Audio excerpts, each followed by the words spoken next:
What's up, everyone? Welcome back to my Sekiro walkthrough. It's DadBod here.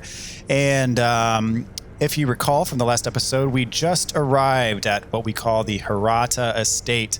I want to point out that while this area is very significant to the story and will shed some light on some things that maybe you've been wondering about, this is a completely optional area. You do not have to beat this area to complete the game. So we're going to drop down here, grapple onto this area so we don't take any fall damage, grapple onto it right here. So this area is completely optional.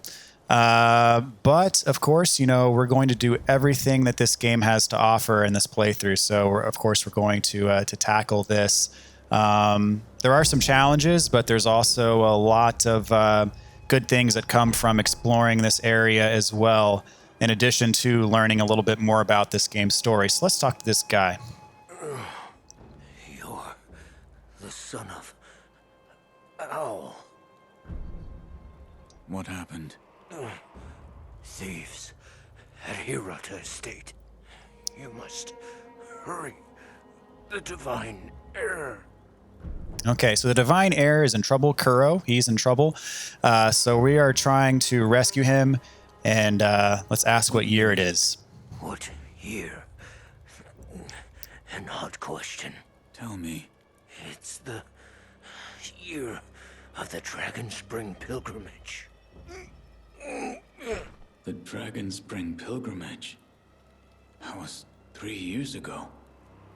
What is this? The sculptor mentioned an old memory. I don't remember any of this. But it appears this is the past.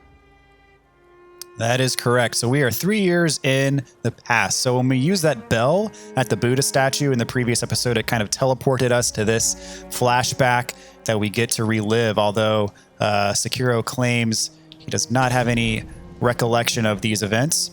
But alas, we are going to go through and perhaps it will jog his memory. So we have dowsing powder, which is a new item to us. It heals the burn status abnormality.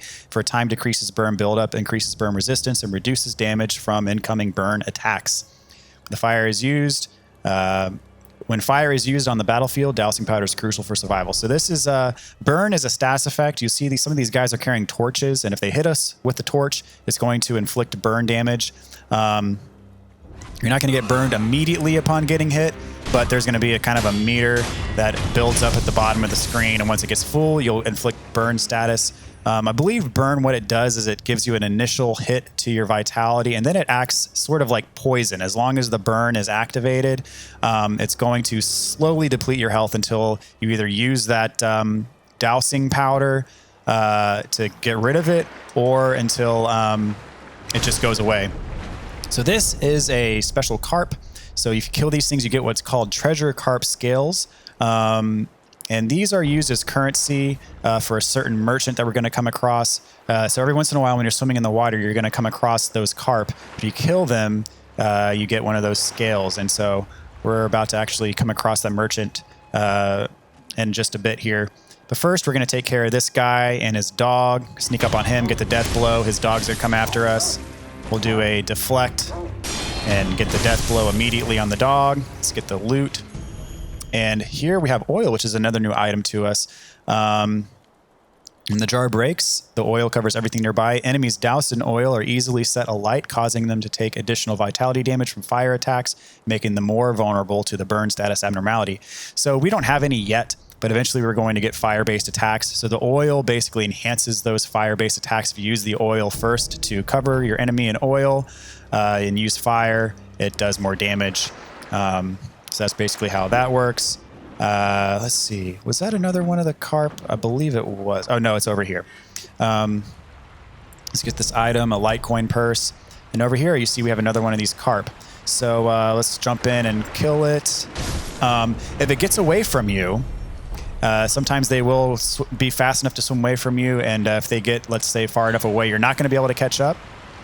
I think that's an enemy on the bridge who kind of just spotted me, but that's okay. If they do get away far enough away, they will disappear, and you won't be able to catch up to it and kill it. If it does disappear, just kind of go away for a second, for maybe 30 seconds to a minute, and it will respawn, and you'll have a second chance to get it. Now, the carp the treasure carp do not respawn. There's a finite number of them in the game. And so you'll see this one got away from us. I think it's technically underwater, so we can't attack it. But they do not respawn. There's a finite number of them in the game. And so when you come across them, it's always a good idea to kill them so you get that scale. So here is the merchant. Know about carp scales? The sparkling, shining scales of the treasure carp. Bring them to me, and I'll reward you handsomely. Okay, so we can purchase items. So we see we have divine grass, which is it's a medicine that restores full vitality and cures all status abnormalities. So it is a consumable that you can get, and let's say if you're in a pinch and you're out of healing gourd usages or whatever, you can use one of those and it fully restores your health. For 2 treasure carp scales, we can get the withered red gourd. And this is a curved, withered red gourd filled with medicinal water. The gourd's medicine refills upon rest, reduces burn buildup, and slightly increases burn resistance. It cannot heal burn status. It cannot heal the burn status abnormality, however. So let's go ahead and purchase this with our 2 treasure carp scales. And what this is it acts very similar to our healing gourd. It does not heal health, however, but what it does do is it gives you kind of baseline resistance to the burn status effect, and will decrease the amount that has been built up if you have burn buildup already. But if you've already been inflicted with the status abnormality, it does not cure the status abnormality. It just kind of tampers down the buildup of burn. So you can equip it. I'm not really going to use it. I just kind of got it for completion's sake. You'll see we have 1 use of it right now, but when you rest, it'll actually increase to a full 5 uses. Every time you rest, you'll get 5 uses of this burn withered red gourd. And again, it does not replenish any health. It is strictly used to deal with the burn buildup to decrease your chance of being inflicted with the status effect. And I know I haven't really been hit with anything on fire yet, so it's, it might not make sense kind of how that build-up mechanic works, just because we haven't really encountered it yet, but it'll make sense. In fact, I might let this guy with the torch hit me just so you can see. I'm going to be mean. I'm going to hit one of his dogs with a shuriken just to get their attention. There we go. And I'm going to actually let him hit me with the torch so you can see what the buildup looks like. There you go. So see that meter? Once that meter gets full, I will be burned. Now, if I'm to use my gourd, you'll see it takes it away. Now, it took away the build, but as I said before, if the meter gets all the way full and I incur the burn status effect, this gourd will not heal the burn status effect. In order to heal the burn status effect, you're going to have to use a dousing powder to do that. But I just wanted to show you just how that mechanic works. You get hit with a torch or something that's on fire, that meter's going to burn up, that meter's going to build up. And you want to make sure that it does not get all the way full, so you do not actually incur the status effect. The reason why I allowed myself to get hit is because there's an idol right on the other side of this wall, so I can quickly rest and heal up. So I'm going to rest. It will respawn that guy on the other side of the wall, but that door is shut and he's not going to be able to get back over to me, so I'm not really all that worried about it. If you peek around the corner here, you're going to see there's some guys over there, so we're going to steer clear of that for now. I'm actually going to jump up on this wall and hang, and then get up over here, which is a different section. You can see we're kind of walled off from where those enemies were. So here we have a spirit emblem that we just got. And I'm actually going to unequip the burn gourd. You can see we have 5 uses of it now. The withered red gourd. We have rested, so we have 5 uses of it now. I don't really ever use it.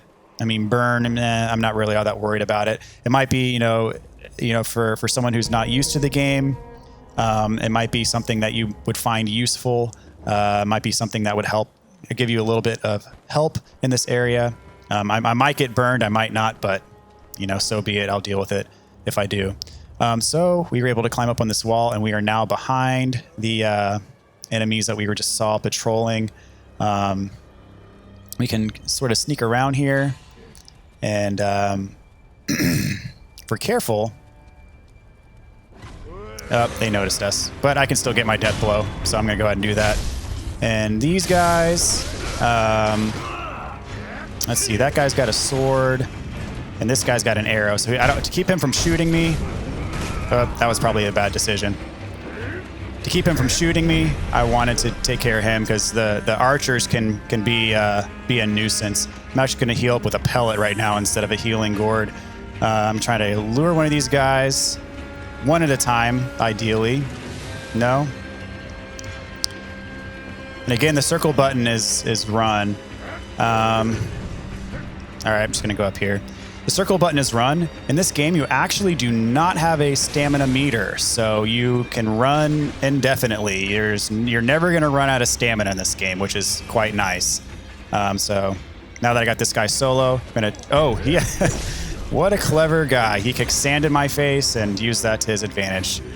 There we go. I'm going to take care of this guy. And then, there we go. Now take care of this guy, one at a time. Okay, that could have went better, but it could have went a lot worse as well. I'm fine with it. All right, so over here, we can take a Fistful of Ash. Fistful of Ash basically do the same thing that firecrackers do. I haven't used firecrackers yet, but I will before too long. So to approach this area, I'm actually going to go up on this side of the wall and... kind of come up from behind. So you see there's a few enemies there.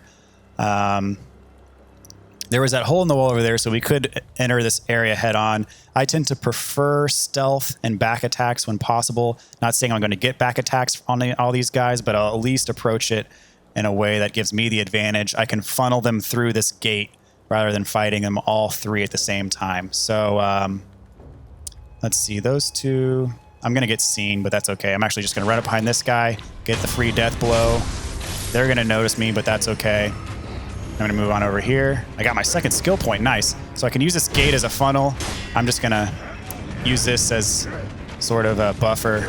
And you can actually hit through walls in some instances. And enemies can hit you through walls too, so be careful. But, you know, he's going to let him swing. I'm going to do a charge attack, get some hits in, and take care of him that way. Some might call that cheap.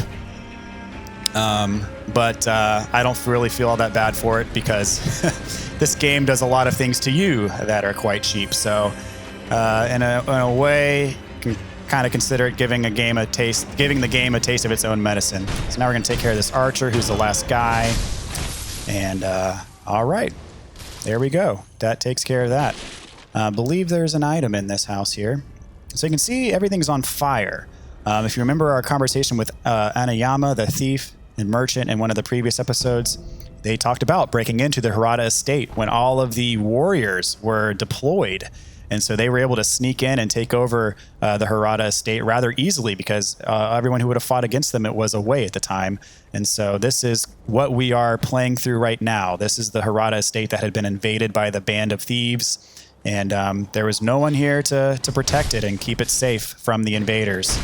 But this is where we showed up because they have our Lord Kuro. And we, of course, as a good shinobi, want to take care of our divine heir, the Lord Kuro. So we are on the scene, making our way through it on a rescue mission. So we got this guy here. We're going to sneak up behind him and get the backstab. And as I said before, I prefer stealth when possible. I mean, there's going to be times where I break stealth, obviously, but if I can pull it off, sometimes I will execute better than others, as I just got spotted right there. But, you know, if I can pull it off, I generally prefer to do it that way.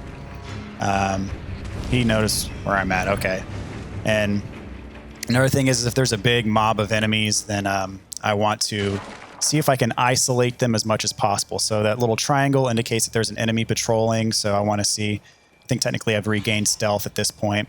So I want to try to fight him one-on-one if possible. I want to avoid a large crowd. So this guy is by himself. I'm going to sneak up on him, get the death blow. And I am back in stealth. So that is very helpful. So that guy's up on the roof. He can see me if I'm not careful. There's some guys over there that can see me if I'm not careful. So I'm going to circle back around here, see if I can maintain my cover. And nope. But that's okay. I don't even know who saw me, but I'm going to go around back here. Get this guy. Whoops, that was bad. That was almost really bad.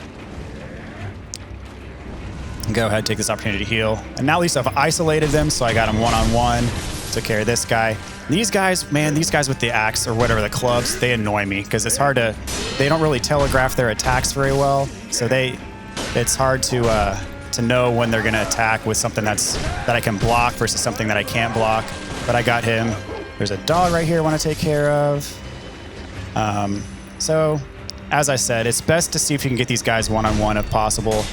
And generally the way that I accomplish that is by, if I get spotted, I'll make sure that a lot of people see me when I get spotted. He's got me. Ooh, he got me boxed in the corner. I didn't like that. Okay, I was kind of trapped for a second. But the way that I accomplish getting people one-on-one in this game is I try to get spotted by them, and then I'll just run around a corner or some area where I'll be able to funnel them through. And, hopefully I can encourage those one-on-one type encounters rather than taking on a large horde of enemies all at once. So I know there's still that guy up on the roof. There's really nothing you can do about him because he's going to see you if you're walking around. So the best way to take care of him is to let him fire at you, and then after he fires, immediately jump up and get him. I think he's the last guy, if I'm not mistaken, that I need to take care of. So went okay. Could have been a little bit better, but again, could have been a lot worse. So we got some more pellets. I'm actually going to use one just to save my healing gourd for, my healing gourd I like to keep more for emergencies when I need a huge dose of health immediately. Since there's less of a sense of urgency right now, the slowly regenerating health from the pellet is useful. So a couple of these houses have some spirit emblems in them. So just kind of exploring, making sure that I get everything that I can get. And over here, we have the flame barrel. An iron barrel that spews fire can be fitted to the Shinobi prosthetic to become a prosthetic tool. It is difficult to control the rage-filled red eyes with the power of man alone. However, a fire-based weapon could be a means of resisting them. They are said to fear fire above all else. So we can't use it quite yet because we need to take it to the sculptor to have him put it on us. But it will come in handy. As I mentioned, when we saw that chained ogre mini-boss back in the Ashina Outskirts, I said that we wanted to get the flame item, the flame prosthetic, I should say, before encountering it, because it makes that encounter quite a bit easier. So that's about all we can get in this area. We took care of everybody, all the enemies, except for this guy, who this is technically, I guess, the next section of the level. And here we have a wounded... Those worthless bastards. Hello. You are Shinobi, if I'm not mistaken. Take the Shinobi axe from the temple and split their skulls wide open. Please. Okay, so he makes reference to the Shinobi axe in the temple. So let's see what that is all about. Here's another guy patrolling. I'm going to kind of wait till he gets to this opening, and I'm just going to attack him with a thrust attack. Hopefully take him by surprise. Oh, nope. I always jinx myself. I don't know why, but I always jinx myself. And of course, the beauty of this game, we can resurrect. So we're still good. There we go. That's what I wanted to happen the first time. The reason why I didn't want to just expose myself and take them on over here is because we have these guys over here that we can eavesdrop on. Hey, open up! Open up or else I can hear you whispering in there. If you don't surrender peaceably now, you're gonna regret it later. Hey, can you hear me? Hey! They're trying to barge in. So let's see, I'll take another pellet. And there's actually a few things around here that we need to get. So first of all, we have some Gokon's sugar. That's another type of sugar candy. I believe this is our first one to receive in this playthrough.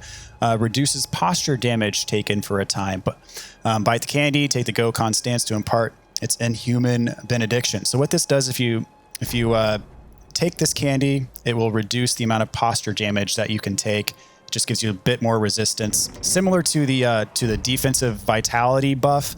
It's just the same thing, but for posture instead of vitality. So this door is actually a shortcut to the previous area. So if you go all the way to the end, that's the sculptor's idol that we had activated in this area. We've obviously already taken care of all these enemies.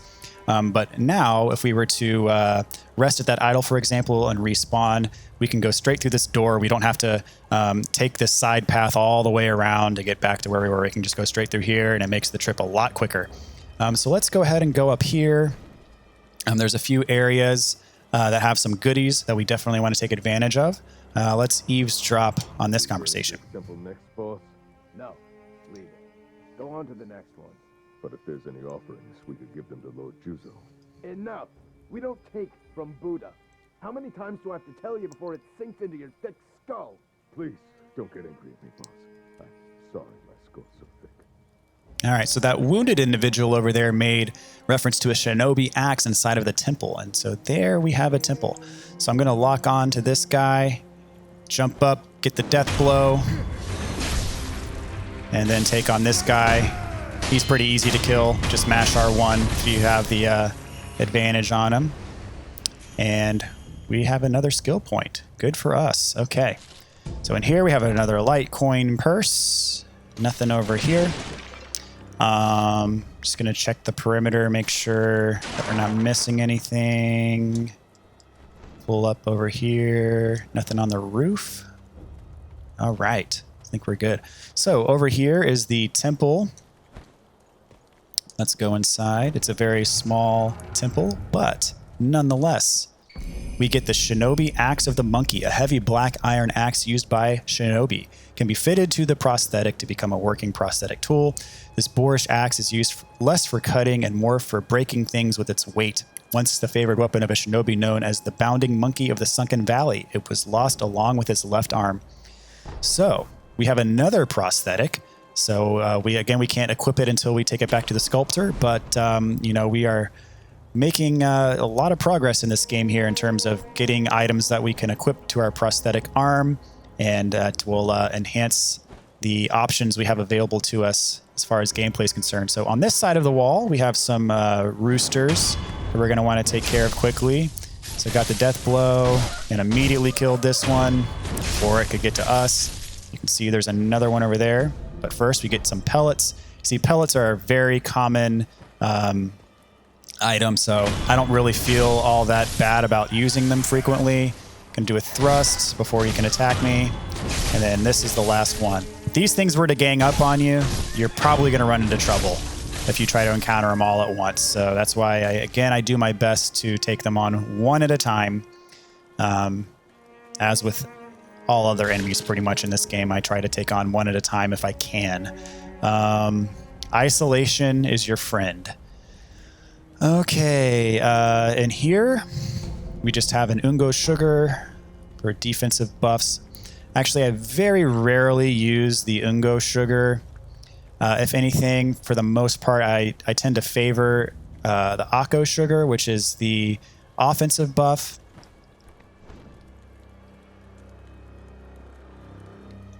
For whatever reason, I just don't use the defensive one all that often. So let's climb back up on this wall. You can remember those are the guys we eavesdropped on earlier. They're trying to, break their way into someone's house, and they're demanding that they be let in.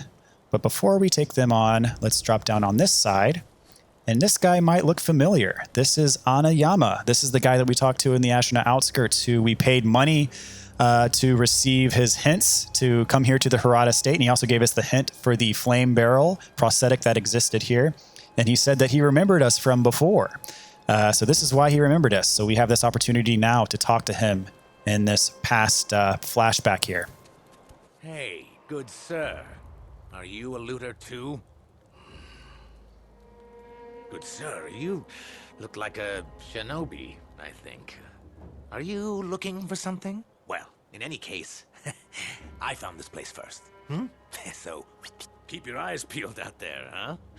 And, don't let the door hit you on the... Oh, by the way, while I was on my way here, I saw a 3-story pagoda on top of some cliff. It was a fine pagoda. Really fine. I bet there's some kind of treasure kept in there. Gotta be. That's what I think, at least. All right, so it gives us another hint. A 3-story pagoda might have some treasure in it, so we'll keep our eyes peeled for that. So this looks like there's no treasure around this little hut here, but we have a grapple point up here, so let's take this path. And here we have a bundled Jizo statue, a small Buddha effigy bound in red cloth, raised in prayer between one's palms to restore a node of resurrective power. To enswathe the Jizo statue is to express feelings of parental love. The bundle of cloth is to at least ensure that the little one goes on in peace. So you see our resurrective little node at the bottom left of the screen. You see that it's mostly filled up, but it's been slowly filling up as we've been killing enemies, and eventually it will be all the way filled up, at which point we'll be able to use it. What the bundled Jizo statue does is, let's say, it's partially filled up at this point. What that will do is it will immediately fill it up so that we can use this resurrective node if we needed to. It would come in handy, for example, if, let's say, we had a long way to go before it filled up and we needed it now, for example, which we don't, but if we did, we could use that item and it would immediately give us full access to that resurrective node. So we got 2 guys down here. I think we've already eavesdropped on them. See that little check mark that shows that we did. There's a guy with a torch and a guy with a club. Those guys with the clubs are actually harder to kill, so I'm gonna death blow him first and then take on the guy with the torch. So we'll do that from above, get the death blow, and then this guy's gonna come after us. I'll start with the thrust and take care of him. Easy peasy. All right, so there's no enemies in this section, I believe, but there's some folks that we can talk to. So we can eavesdrop. Please, try not to move. It'll make your wounds worse. No, I must go. There is a Shinobi Hunter among the bandits. He's highly skilled. If I don't face him... Oh! I forbid it. You are in no condition. Okay, so someone who has been wounded trying to protect the place. And... You're the young master Shinobi. Yes. What good are you? You were nowhere to be seen when things went south. Wait, tell me you didn't lead them here yourself. The timing of their attack was perfect. Normally those bandits wouldn't have stood a chance. Yes, it had to be you. I hope you die, traitor. So he blames us for leading the bandits here. Obviously, if you've been watching, you know we did not lead anyone here, but in fact we arrived late on the scene. But, we're just trying to do our best to save Kuro. Let's see what this guy's got to say. Or gal. Who are you? I'm not a thief. You're the young lords. Oh, thank goodness. Honorable Shinobi, those filthy bandits are after the young lord. They've already climbed the hill and set the estate on fire. It looked as if the young lord had no way to escape. I beg of you, Shinobi, please rescue the young lord. I entrust this to you. Okay, so she wants us to rescue Kuro and recognizes we have good intentions, and for our trouble, she gives us an antidote powder. This is the first one we've received, I think, so far, and it cures poison, as one might be able to assume. Poison is a thing in this game. Thank you. I do not believe there's anyone really around here who would poison us, but if there were, we will encounter some eventually, and now we'll be prepared. So what we need to do before we progress, we got a couple prosthetics, and we have some skill points that we need to use. So let's go ahead and make use of all that. Now that we have this shortcut unlocked, we're going to be able to get back to that spot really quick when we teleport back. So nothing will be lost necessarily, even though some enemies will respawn, but that's not the worst. And before we travel back, let's check our skills. We have 3 skill points. So as I said, the Makiri counter is of utmost importance. Get this now. It is such a useful skill, and it enables one to encounter enemy thrust attacks by stomping on the enemy's weapon, dealing a large amount of damage. The way that you execute it is, remember, sometimes an enemy will do what they call an unblockable attack, which is, you see that Japanese character appear above their head and then they'll thrust at you. So the Mikiri counter is the way that you counterattack those thrust moves. And the way that you do it is when you see that symbol appear above their head and they're doing their thrust attack, what you do is you press circle the moment that the attack is landing on you, and then what you'll do is you actually step on their sword or their spear or whatever their weapon is, and then you do posture damage, and then you get the ability to counterattack as well. It is such an important move in this game. I consider it really part of the core move set, so I'm going to go ahead and get it. And also we have the Whirlwind Slash, which is a combat art, and it basically allows you to kind of do like a tilt-a-whirl type attack with your sword. So the thing about, we'll go ahead and acquire this as well. The thing about the combat arts is when you go to your menu, they're actually something that you have to equip. So there's several combat arts in the game, the first of which is the Whirlwind Slash that we just equipped. So what you do is you can equip it here. You can only equip one at a time, and the way that you activate it is by pressing L1 and R1 at the same time. So whatever combat art you have equipped at the time, if you press L1 and R1 at the same time, you're going to execute that attack. And this is pretty much just the tutorial telling you as much. So just to demonstrate, I'll do it on this guy. Come on over here. Is he going to move? Come on. All right. So that's the Whirlwind Slash. You see it kind of does a little tilt-a-whirl move, and it does pretty decent damage and posture damage as well. So I'll just go on and kill him. That's just an example. And again, you execute this move by hitting L1 and R1 at the same time. So pretty cool. And as I said, when we get further on through the game, you get access to more of these special techniques. So for the time being, we're going to warp back to the dilapidated temple to equip our new prosthetic tools. And also, there is an opportunity that we're going to have to showcase the Mikiri counter. If you remember that guy, that undead guy that we were able to practice some of our basic combat-related abilities against at the very beginning of the game, now that we've unlocked the Mikiri counter, as you see there, the Undying Samurai Training Mikiri counter has been unlocked, so we can pay him a visit and get some practice with using the Mikiri counter before we actually have to use it in a combat situation. And, of course, the next mini-boss that we're going to fight, you actually we don't have to, but the Mikiri counter comes in very much in handy in that boss fight because he does a lot of thrust attacks, and it really is, I feel like, a tutorial boss or mini boss, I should say, on, how to use the Mikiri counter. So before we do that, let's practice on this guy. You may use me to hone your... All right. Let's do training Mikiri counter. Case, I stand as your opponent. All right, a shinobi can perceive incoming thrust attacks and counter them by stepping on the enemy's blade.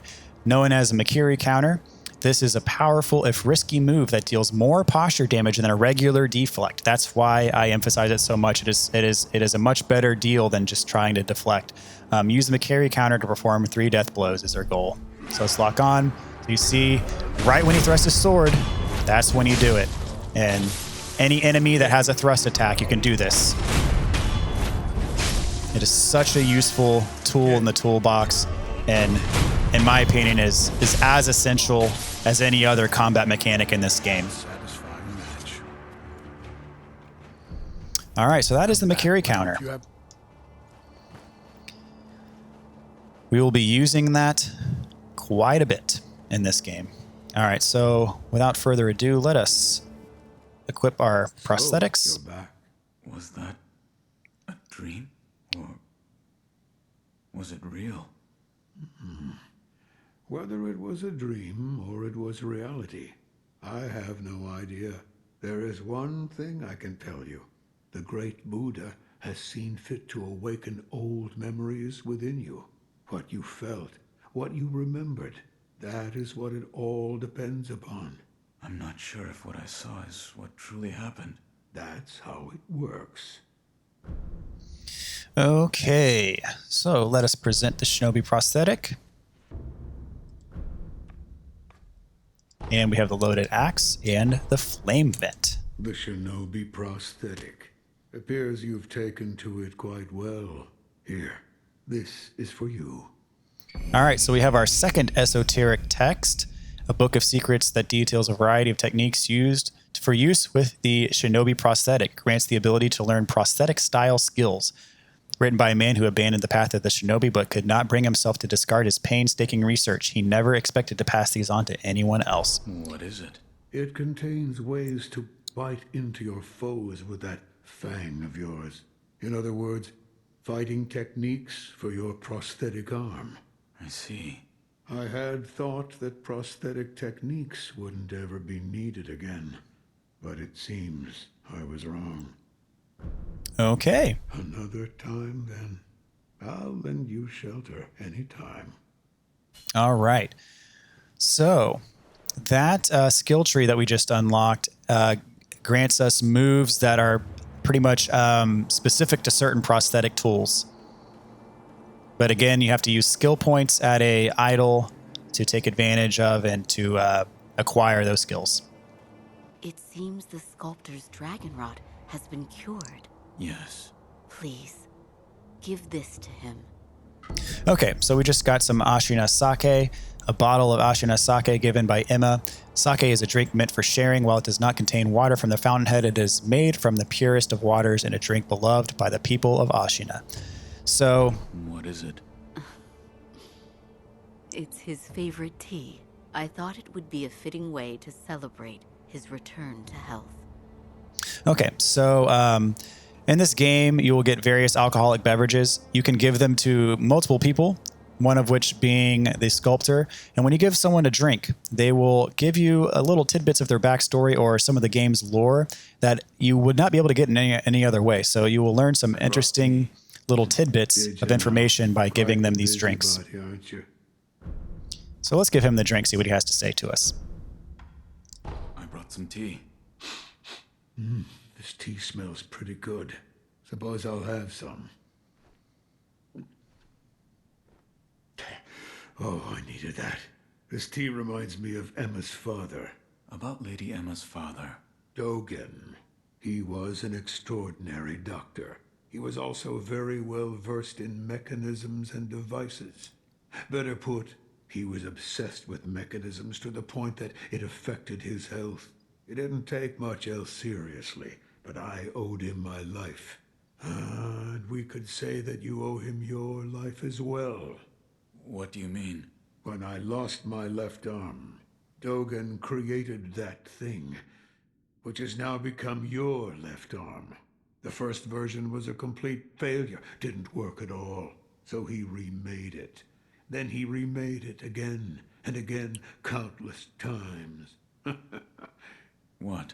He told me I needed to practice with the prosthetic in order to use it properly. So Emma would pester me into carving her spinning tops and other toys. After much training of that sort, it came to be called a Shinobi Fang. In other words, that prosthetic arm is Dogen's legacy. His legacy?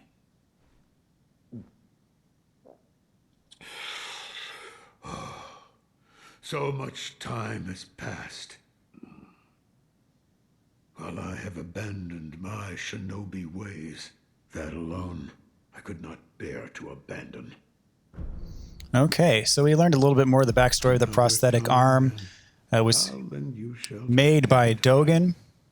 And Dogen happens to be, I know Emma's mentioned his name before, Dogen happens to be Emma's mentor as well. Okay, so since we've unlocked some idols, sculptor's idols in the Hirata Estate, even though it's in the past and we previously had to get there by ringing the bell at the Buddha statue, we can actually now travel there as we would anywhere else, since we've unlocked some idols in the Hirata Estate. So we're going to travel back there and take care of some other business that we have at the estate. Namely, the next mini-boss, which, as I said, makes heavy use of thrust attacks, so we will get to use our Makiri counter against him. So if you remember in the last video, we unlocked a shortcut, so we're going to utilize that to skip a lot of the enemies that we had to fight previously. So we're just going to go around these enemies that make up this portion, the walkway, sneak through this little door here. You remember we got those guys that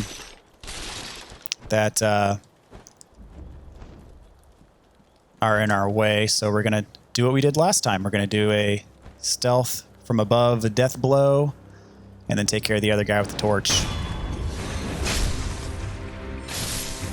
Lock on. Oh, he's not being aggressive at all. That works to our favor. Okay. So, if you remember, we got our new prosthetics crafted by the sculptor. So we're going to throw on the loaded axe and make use of this. So you see we have two guys with wooden shields and then a third guy with a torch. Let's lure the guy with the torch first. Like the shielded guys are going to move a bit slower. Or not. Generally, the guy with the torch would charge after us, but it looks like the shields are slowly but... Oh, there he goes. There he goes. Let's do a thrust attack, get the edge on him, get the death blow. So the reason why we equip the axe is because you are not going to be able to do any damage to these shielded guys with your sword alone. However, the axe busts straight through their shield. It cracks it right in half and gives you an opportunity at a quick death blow. So let me show you. Hope I was a little bit too far away. There we go. So you see, break through the sword, or break through the shield rather, get to death blow. Otherwise, you're going to have a much harder time fighting these guys if you don't use this technique. All right, so that's how you fight those guys. You can see we have a dude with a torch right here. If we go much further, he's gonna spot us. So let's jump over to the side. We can grapple on up. This river you can actually swim down. And there's really nothing item-wise, even if you swim all the way to the end, so I'm not going to bother doing that. You can kind of swim down there, and there's sort of a gate that blocks your progress. But you see there's a little branch up here as well that you can grapple onto. If you go this way, you actually skip a decent portion of the level, because this is where you're going to wind up eventually anyways. However, if you do this, you're going to miss out on a lot of things. And actually, if you do this way, you're actually not even going to be able to fight the boss at the end because there's an item that you need that you're going to miss if you do that. But just thought I'd point that out that you could skip this if you wanted to, but we're going to go through the full thing here. So let's sneak around the side here. You see we got some tall bushes. So we are going to sneak around and try to remain stealthy. So that guy with the big spear is the Shinobi Hunter. He is our next mini-boss, but there's some other guys around here that we're going to want to take care of first because we don't want to be fighting them all at the same time. So I'm going to sneak up behind this guy, get a stealth death blow, which gets us noticed by some of those other guys, but that's okay. The Shinobi Hunter mini-boss still does not notice us, but we'll go out and fight these guys anyway, take care of them before the fight with the mini boss. And again, isolation is key. I like to isolate as much as possible. And these guys, they drive me crazy.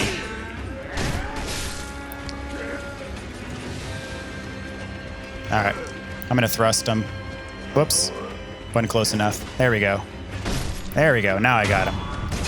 I'm gonna use a pellet just to top off my health. And I'm going to lure this guy over with a shuriken. Come on. And that way I can get my kills without engaging the Shinobi Hunter quite yet. Whoops, that was too far away. That's okay. Doesn't do much damage to me. Did do some burn build up. And I think that is I'm going to sneak through these bushes here. I think that's the last of the enemies that I need to take care of. I can't see over there, so I'm going to run around. I think that's the last of the enemies that I need to take care of before facing the Shinobi Hunter. You'll notice I have my firecrackers equipped. The firecrackers are by no means needed to fight him, but they can just help because what the firecrackers do, I don't believe I've used them yet, is what they do is they stun your enemy. They give you kind of a free hit if you need one.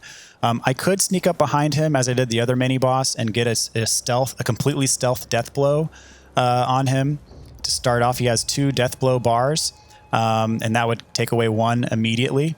What I'm going to do is I'm going to show you something that can be useful in mini boss fights. Is you can let yourself be seen. And I'm going to show you this technique because I use it quite a bit. And, this guy uses thrust attacks so much that the game sees it necessary to give you a tutorial on how to counter them with the Mikiri counter, which we have. It's the ability that we purchased from the skill tree. What I'm going to show you is a nice little trick.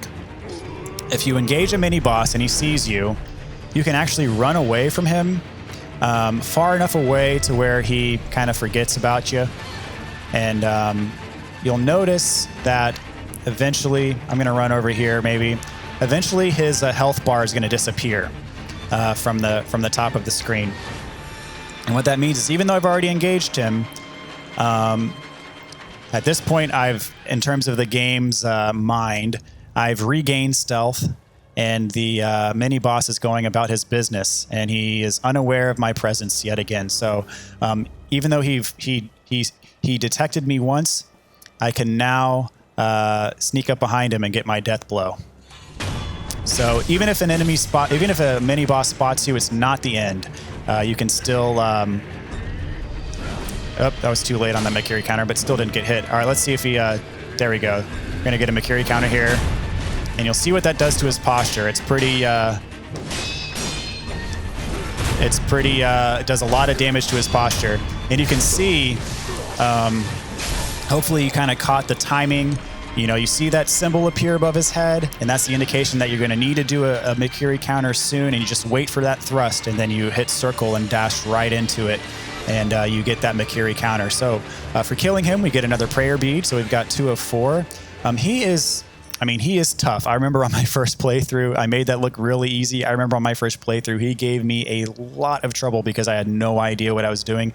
Hopefully with you seeing it happen, that'll help accelerate the learning process of learning the timing and learning how to execute that Mikiri counter.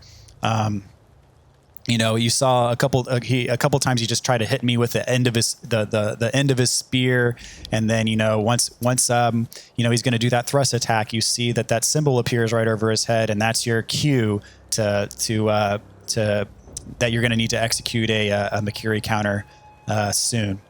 So around here, we got some more pellets, and we got another Amiibo possession balloon. And if we proceed, we have another idol here. So let's activate this. So there's actually more to this area, the Hirata Estate. Before we proceed, we're actually going to take care of some other stuff around Ashina. So we are going to take a quick break. I'm going to go ahead and purchase this midair deflection ability. And that, you see, kind of gives us insight onto what the next tier of abilities is going to be. What I'm after is this Breath of Life Light. So in order to get to that, I need to purchase this skill and this skill, and then that will give me access to these skills. The Breath of Life Light, what it does is when you execute a death blow, is it gives you health back. So it is a crucial ability in terms of if you're a little bit low on health and you don't want to use a pellet or you don't want to use a healing gourd, if you can get some death blows, you will recover a significant portion of your health if you get a few death blows in succession. So that's an ability I do want early on in the game, so that's what I'm after next.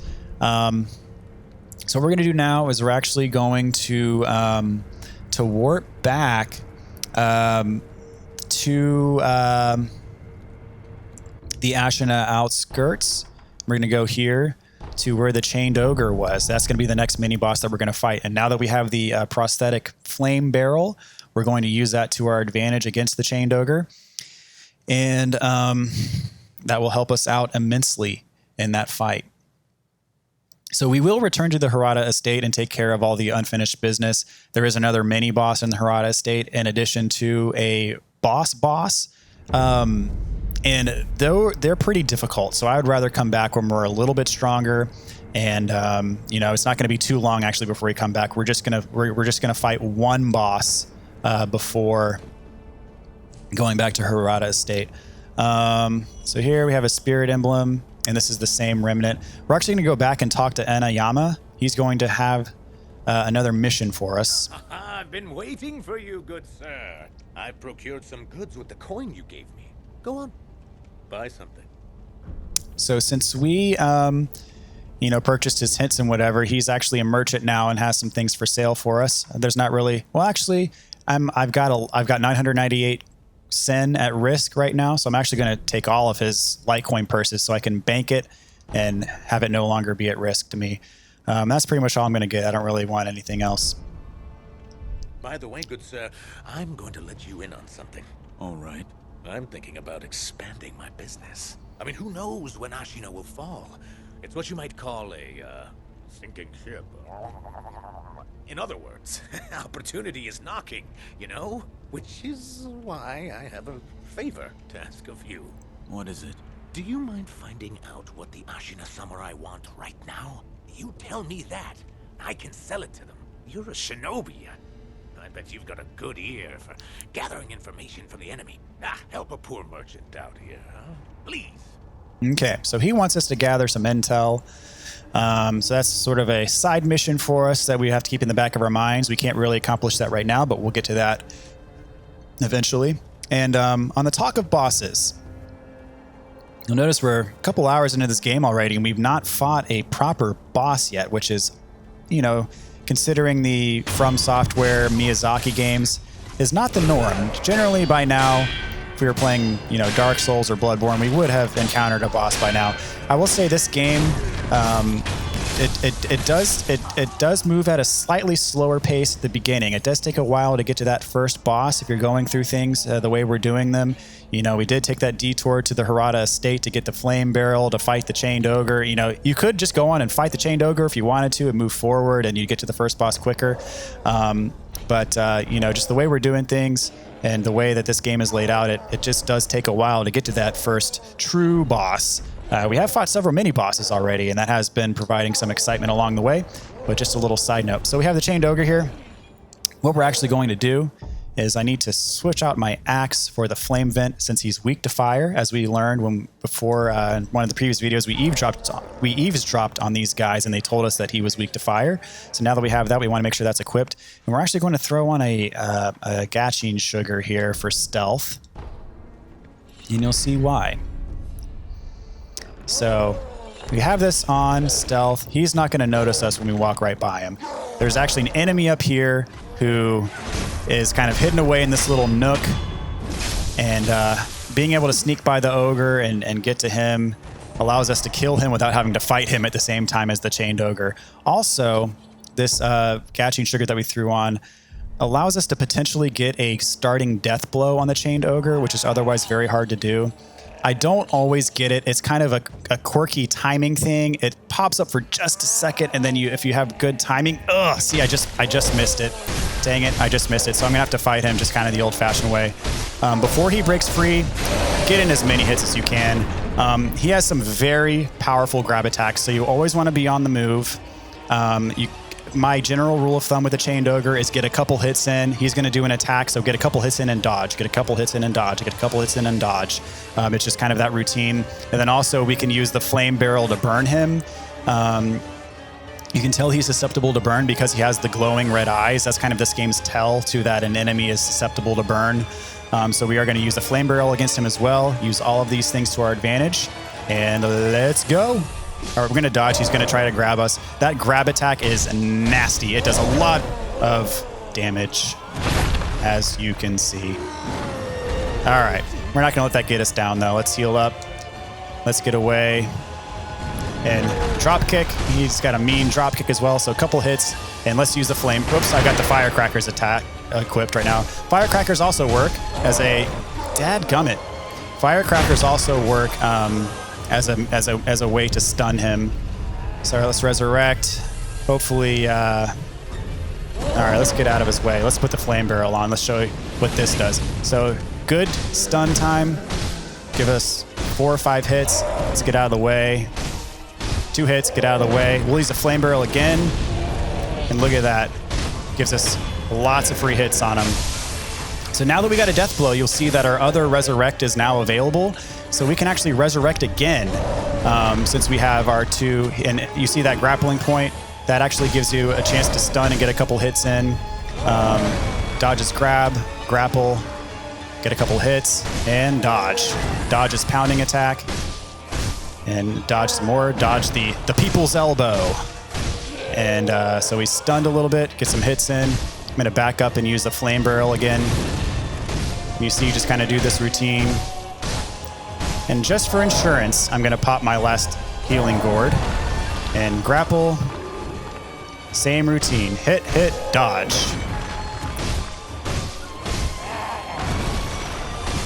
Use a flame barrel. Oh, I was too late on that flame barrel. He was able to grab me. Fortunately, looks like I survived. I do have a resurrect left though, so if the unthinkable happens, which it did not, whew, that can still be a tough fight, even if you have all of the proper tools. But we get a prayer bead, which is our 3rd of 4. And we get Shinobi Medicine Rank 1, which is a latent skill that increases the healing effect of recovery items. Basically what this does is it makes our recovery items more potent. So quite a reward for beating this boss, or this mini-boss rather. And, quite an intense fight. He took one of our resurrections away. Fortunately, we had a second one available to us if need be. And we used all of our healing items. So we are going to, or at least our healing gourds, we still had some pellets left, but let's rest and recover, get our health back, get our resurrect back, get our healing gourds back. And basically all that happens is, these 2 guys are going to respawn, but not a big deal. I'm not even going to bother with killing this dude. In fact, the way forward is you just grapple up here. And right in front of us, we have the Nightjar Monocular. What this does is it's basically just a little telescope, allows you to see from afar.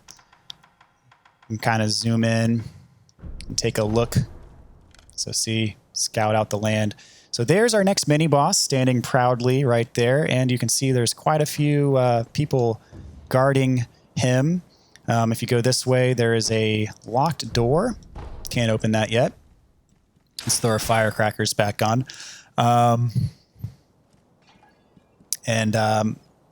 Over here, we have another gourd seed. So we're going to have to return that to Emma. And, again, right here, it talks about Dogen and his people Emma, who discovered the self-replenishing nature of this seed. If you remember Dogen, they talked about him briefly. The sculptor brought him up briefly when talking about the origins of the prosthetic arm. So that chained ogre fight, a little bit tough. But you remember, if I used my first resurrect before I ever did a death blow on him. If you remember, I had that black slash that prevented me from using my second resurrect right away. But if you recall, when I executed that first death blow on the chained ogre, I got that black slash went away.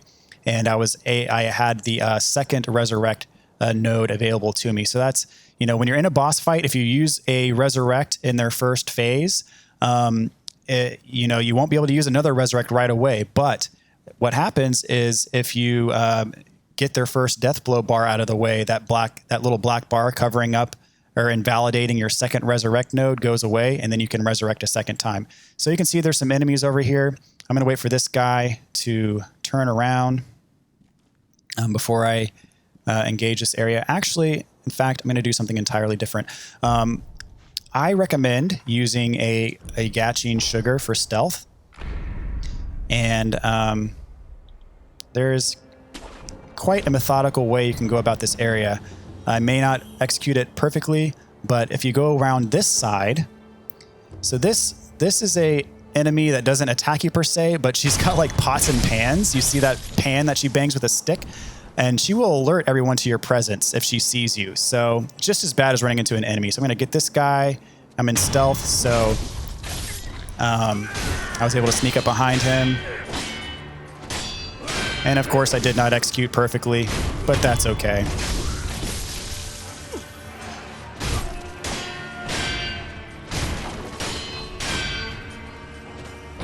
Ah, that guy's got a gun. Oh well. All right, let's see if I can regain stealth. This guy still doesn't know I'm here. You can see the mini boss is like, what's going on here? And I've already used up all the stealth power, so I'm gonna hide over here, see what these guys do. He saw me again. All right, this guy's gonna come around, take care of him. Hopefully get back into hiding here. Let's see, can he still see me?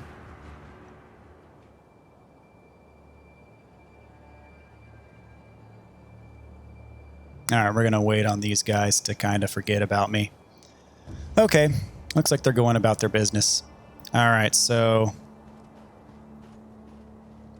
this guy moved back over here so I can sneak up behind him and get a stealth death blow.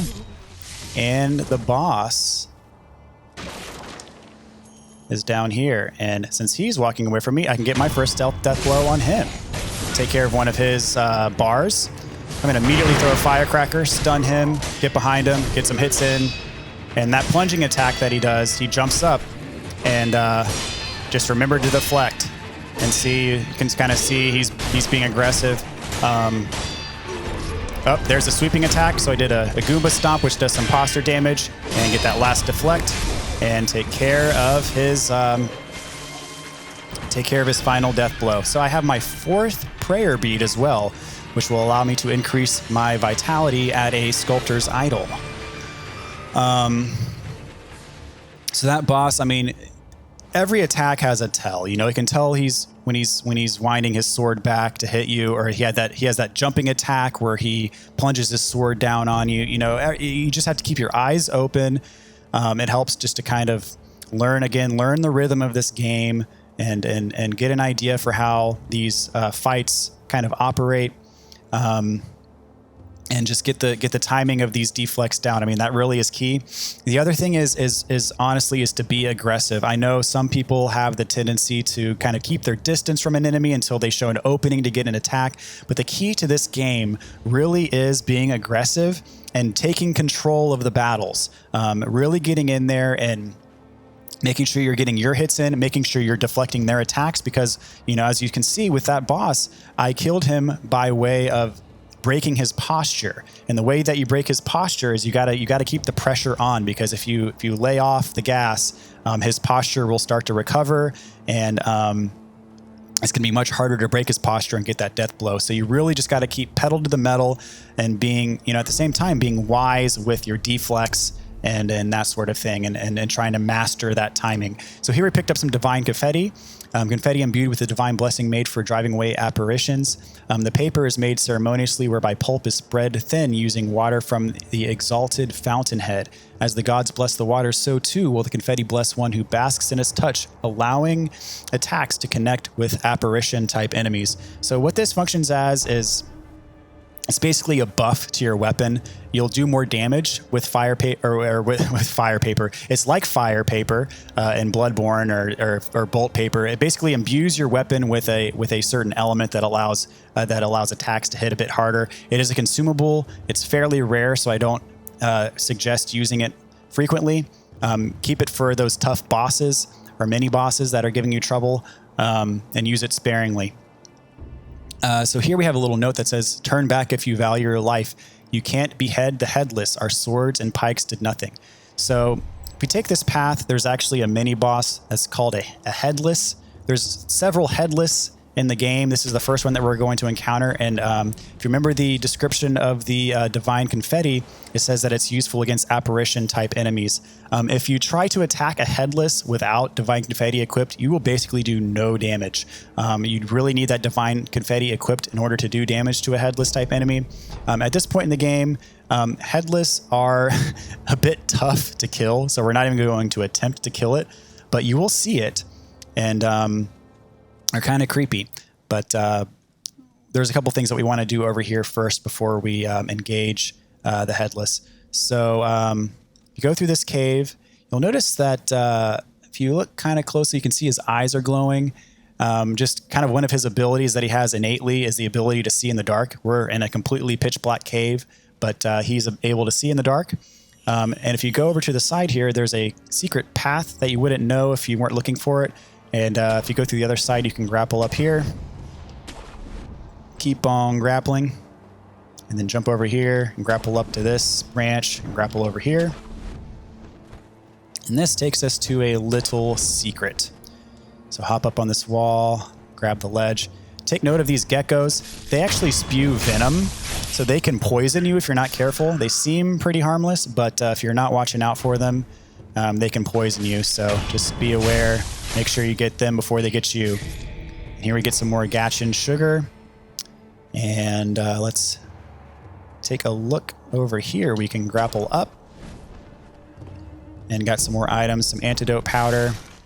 And our first divine grass. So this is the medicine that fully restores vitality and cures all stabbiness or abnormalities. If you remember the merchant that took our carp scales, treasure carp scales in the Hirata Estate, he had one of these for sale. We just picked one up and we can open this door, unlock. And behold, this is the door that was locked before. We couldn't access that door before, but it was locked from the other side. And now we're back where we started, where this mini boss fight was. But since we've already killed all the enemies, we're actually going to loop back around. And I'm going to show you something about this game that is, it's completely optional. If, for whatever reason, you don't think this game is hard enough already, this is essentially a baked-in hard mode to the game. And I'll show you what I mean. I know that sounds kind of cryptic, but I'll show you what I mean. And the way to get there is through this cave. And you're going to, on the way, see what the headless looks like. So you go straight through the cave. We're not going to take the side path like we did before. And you can see there's a drop down. And there is the headless. He's chilling. So let's drop down. I will show you that... Whoops. His attacks are powerful, and yeah, he basically just one-shot me. And you see that my attack did nothing. So I'm going to wait till he backs away. I'm going to resurrect and get the heck out of here. You see that I'm moving slow. I don't know what it is about the headless, but for whatever reason, when you're right near them, they kind of slow your movement down. So I ran up this little ledge, and there's a side path right here that leads us to a secret area. I'm going to top off my health just for safety. So a Shinobi escape route leads to the Demon Bell. So here we have this trap door, and we can hug the wall. And then this leads to a secret area on the other side of the wall. And this takes us to a completely different area of the game. So you see this guy on the wall here. You actually can jump up. And if you're just doing a regular jump, it gives you the opportunity to do a death blow from above. So that's how I take care of that guy. We have some black gunpowder, which is an upgrade material. This door is locked. And let's go up this little hill here. We are at Senpo Temple. This is an area of the game that we're going to get to a bit later. It is a completely new area of the game. Man, that view, though, is pretty cool. So we can't really explore this area. We only have access to this very limited little plateau here. That is a completely different section that we're going to get to a bit later, as I said. But on this little section, we have our own Sculptor's Idol that we're going to activate. And at our Sculptor's Idol, we can enhance our physical attributes. We have 4 prayer beads. So we get our first prayer necklace. Loose prayer beads strung together, an offering to a sculptor's idol, increases maximum vitality and posture. So our health bar increases, and also our posture is a bit harder to break now than it was before. So a prayer bead necklace befits the strong. The ferocity of Ashina's army is renowned throughout the nation. Its generals are especially talented, every one of them accomplished in the Ashina sword style. So our first prayer necklace, our health bar is a little bit larger. And as I said, we're going to be a bit more resistant to posture damage as well. So that's going to be our first of many prayer necklaces. So this is the Demon Bell. You have the opportunity to ring it First, you have to read the note. Do not ring this bell. Inviting misfortune is an act of virtue, but only the stoutest of heart should ever consider it. So, what you can do is if this game is just not giving you enough of a challenge, you think it should be a little bit harder, go ahead and ring the demon bell.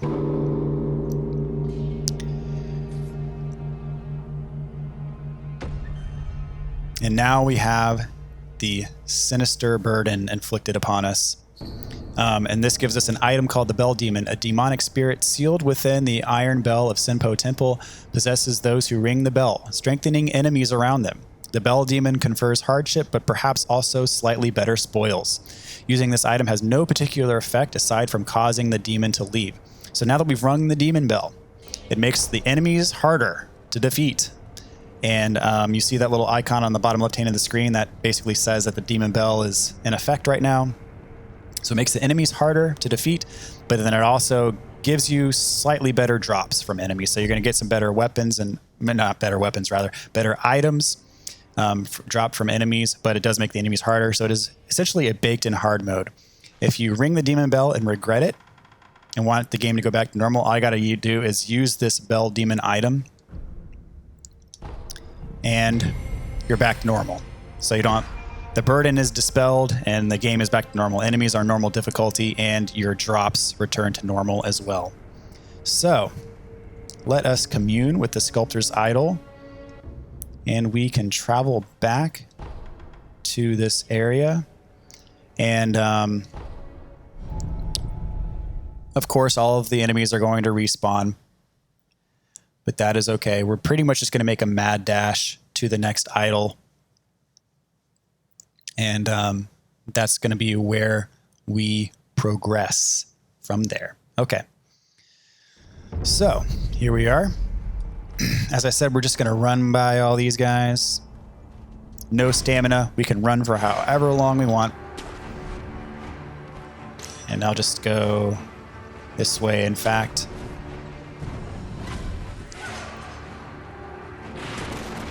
Kill the pot banger. Drop down here. The next idol that we want is just down here. So this is the way forward. Don't forget this item. Some more pellets. So we're going to drop down here, and this is our next idol. And I'm going to go ahead and rest to reset the enemies. And we are no longer under duress. So the way forward is down this set of ledges and across the way. This episode has gone off long enough already, so I think I'm going to cut it right here, folks. Thank you guys so much for watching. I hope this video has helped you understand the game, understand the mechanics of the game, how to navigate through it. And I'm just hoping in general that you found this walkthrough so far to be of assistance to you on your journey through this amazing game. So hopefully you like what you see. Let me know in the comments of anything I could do better or anything that you would like to see more or less of in these walkthroughs. Be sure to join the squad by subscribing to the channel, leave a like and a comment, and I hope to see all of you guys in the next video. Take care and have a wonderful day.